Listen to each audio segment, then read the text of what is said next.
Dr. Carson, we've got a lot of people who heard you last night, and obviously most everybody who heard you this morning. How old were you when you decided that you wanted to spend your life doing these things? Do you mean in ministry and so on? Yes, sir.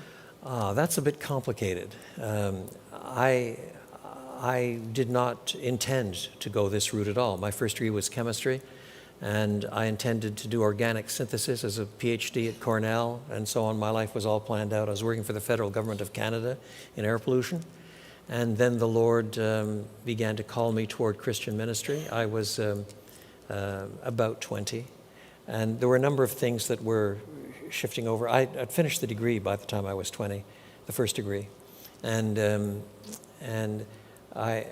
I was working in a lab in Canada, and I discovered that my fellow chemists were of two sorts. There were the older ones who were waiting for retirement. They could hardly wait to get out of there. And there were the younger ones who were dreaming of Nobel Prizes. And I wasn't in either camp. I was enjoying what I was doing. It was a great place to work and government budgets, and it was fun. But at the same time, I was also working with a Christian who was trying to plant a church a little farther up the Ottawa Valley on the weekends. And that was capturing more and more of my time and energy, even though I was working full-time for the government.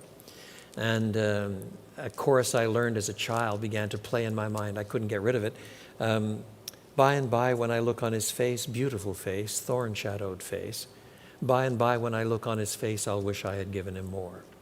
Now, I'm not denying that God calls somebody to be a garbageman or a chemist or a lawyer even.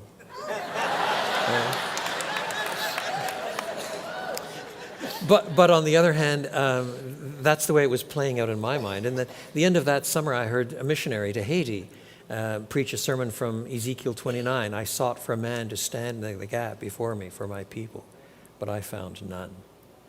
And that became a turning point. So it was a number of things that were working out in my life around that time, and I gave up the dream of Cornell and started studying for the ministry.